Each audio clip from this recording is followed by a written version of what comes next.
the greatest chef alive. It is not every day that one is summoned to coffee by a cultural figure of that stature, but just such a twist of fate came to me one winter afternoon in 2014. I was working as a food writer on staff at the New York Times when an email arrived in my clogged inbox from Peter Tittiger, an operative at Phaidon, the publishing house that had put out Redzepi's cookbook and journal. Books that were studied and parsed by chefs the way that songwriters and rock scholars had once geeked out on lyrics and liner notes. Redzepi wanted to meet me. My inclination was to say no.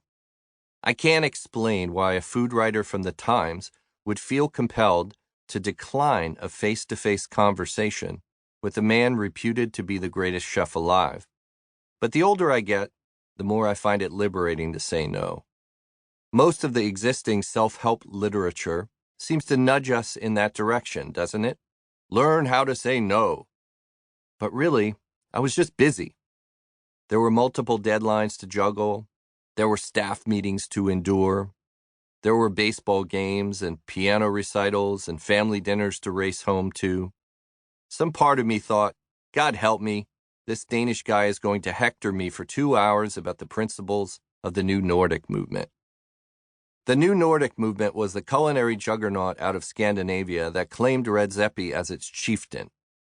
In 2004, Redzepi and his comrades, like agents of some French surrealist collective, had released a gastronomic manifesto outlining the rules and aspirations that would govern their cooking in the years to come.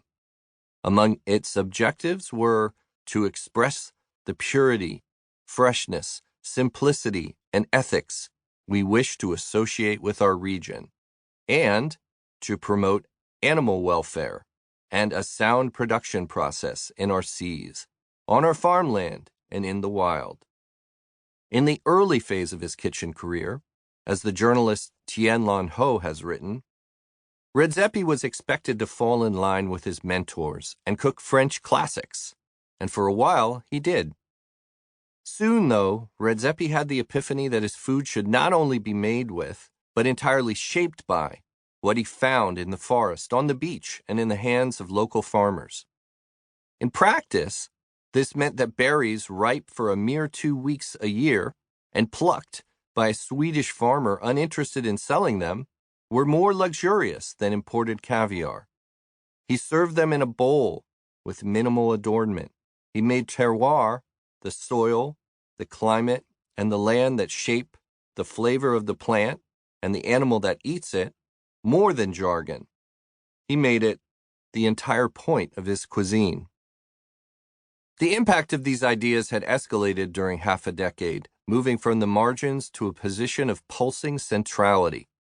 Pretty soon, the de facto boondoggle for an American food writer was a trip to Copenhagen to go foraging on the beach with Redzepi, nibbling inquisitively on snatches of scurvy grass and sorrel, bellflowers, and beach mustard. Denmark, after all, isn't Provence or Catalonia, Frank Bruni wrote after one such reverie on the dunes. For a locavore chef in particular, it has limitations. But Mr. Redzepi has air-dried, pickled, cured, foraged, and researched his way around them. He has taken what could be a set of ankle weights and turned them into wings, his culinary accomplishments drawing all the more regard for the degree of geographical difficulty built into them. Inspiring stuff, noble stuff, especially for a planet on the brink of ecological catastrophe caused, in part, by the industrial rapacity built into our food supply. I just wasn't in the mood.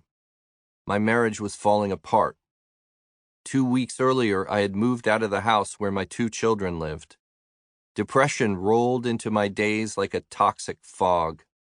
On a cold day in February, I didn't think I had the patience to conjure up a rictus grin of pretend curiosity while I listened to a visionary from Copenhagen prattling on about his manifesto. Making things even more complicated, I had sort of made fun of Redzepi's ethos in the pages of the Times, even though, up until that point, I had never